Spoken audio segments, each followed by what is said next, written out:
इतना बदतमीज़ इंसान, सच्ची बहुत परेशान हो गई। और मैं कभी ऐसे बोलती नहीं हूँ, बट फिर मैंने बोल ही दिया। भाड़ में जाए, भाड़ में जाए, सीरियसली। और धूप में घूम घूम के स्किन कितनी टैन हो गई है मेरी, आप देख ही सकते हो। और मुझे बड़ी हो जाऊंगी ना, तुम गोलगप्पे वाले से शादी करोगी। क्यों?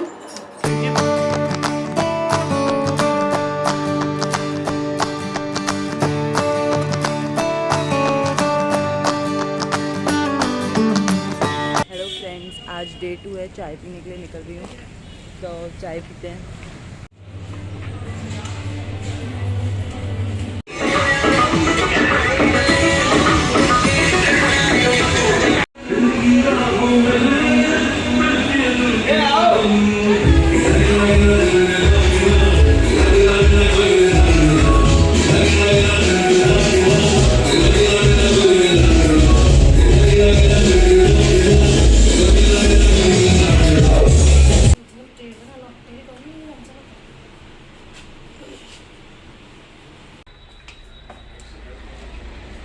तो जस्ट अभी पार्लर से आई हूँ और एक दिन हम सबको अपने आप को पैम्पर करना चाहिए। और धूप में घूम घूम के स्किन कितनी टैन हो गई है मेरी, आप देख ही सकते हो। और मुझे डी टैनिंग भी कराना था, पर आज मेरे पास इतना टाइम नहीं है। तो अभी यहाँ पे मेरे दिन थोड़े बोरिंग चल रहे हैं। सोच रही हूँ कि जोधपुर चली जाऊँ, क्योंकि जो अभी आगे का प्रोसेस है उसमें थोड़ा टाइम लग जाएगा। और यहाँ पे मन भी नहीं लग रहा है, तो सोचा कि चलो जो, और मेरे को कपड़े भी लेके आने हैं सारे वहाँ पे, तो एक बारी तो जाना पड़ेगा। तो सोच रही हूँ, तो देखो कैसे जाते हैं दिन, और आप लोगों के साथ सब शेयर करूँगी। आप लोग साथ में हो तो बोरिंग नहीं जाएगा मेरे ख्याल से। तो चलिए देखते हैं ये दिन कैसा गया। तो दोस्तों, मुझे जाना था दिल्ली से जोधपुर के लिए, बट फिर मैंने सोचा दिल्ली से कोटा थोड़ा पास पड़ता, मुझे अपने फ्रेंड से मिलना था। बहुत टाइम से मैं सोच रही थी और टाइम नहीं मिल पा रहा था। तो मैंने सोचा कि चलिए कोटा के लिए निकलते हैं। तो यहाँ पे मैं कोटा के लिए निकल रही थी। तो दोस्तों, ट्रेन के पीछे वाली सीट में इतना बदतमीज़ इंसान बैठा था, बाय गॉड की कसम, इतना बदतमीज़ मैं आपको बता नहीं सकती।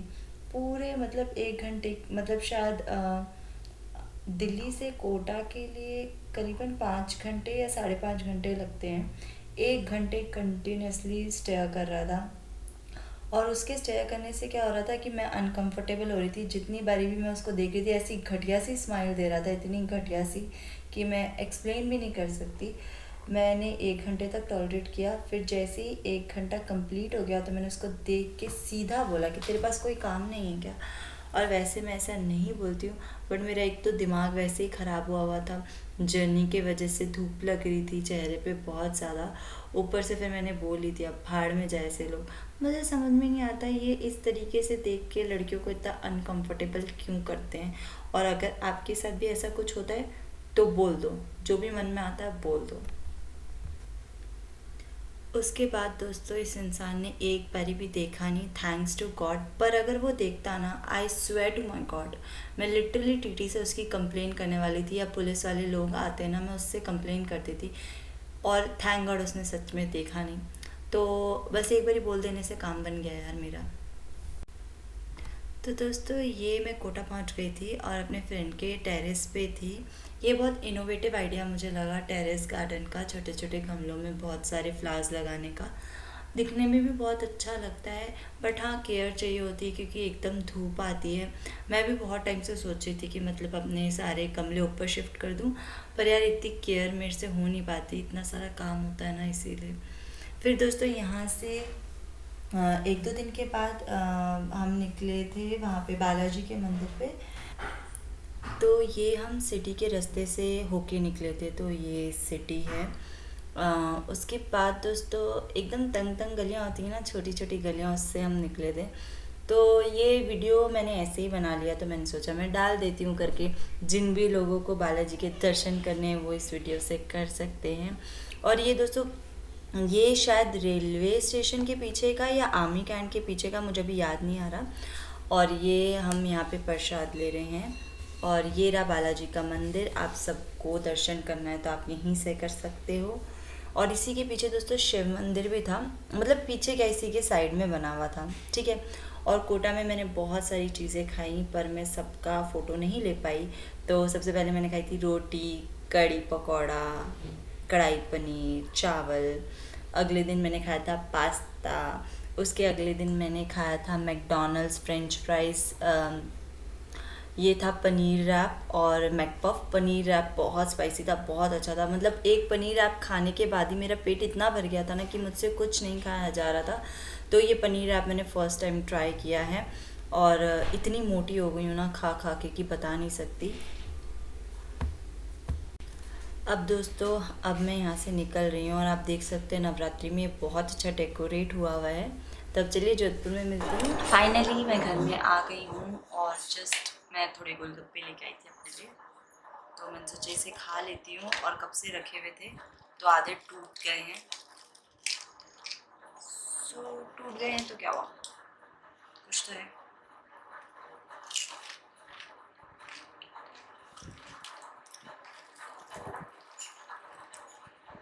और मम्मी ने राजमा चावल बनाए हैं, वो भी खाना है। सब एडजस्ट कर लूँगी मैं पेट में।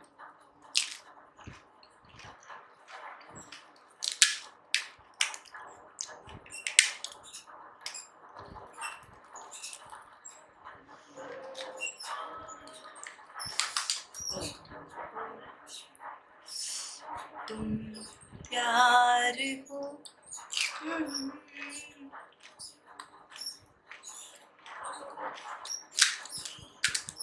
तुम्हें जो मैंने देखा। जब मैंने अपना वेट लॉस किया था, मैं आपको बताती हूँ, जो मैं मतलब जहाँ मैं जिम जाती थी, मैंने उन भैया को ये बोला मैं सब कुछ छोड़ सकती हूँ, मैं गोलगप्पे नहीं छोड़ूंगी। और गोलगप्पों के साथ मैंने वेट लॉस किया था।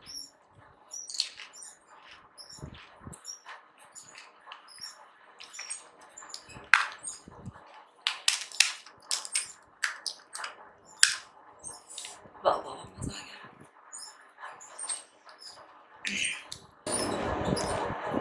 मैं ना मतलब अपने स्कूल टाइम से गोलगप्पे की बहुत बड़ी फैन थी, ठीक है।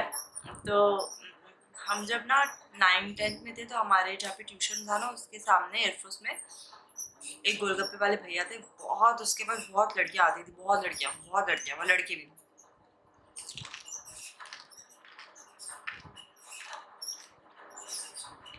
तब पता मेरी उस टाइम जब मैं इतनी छोटी थी ना, तब मेरी ये फैंटेसी थी कि मैं अगर बड़ी हो जाऊँगी ना, मैं गोलगप्पे वाले से शादी करूँगी। क्यों? क्योंकि एक तो गोलगप्पे खाने को मिलेंगे और ना इन लोगों का बिजनेस भी बहुत अच्छा चलता है। तब मतलब मैं ये सोचती थी, मतलब मैं इतनी डाई हार्ट फैन हूँ।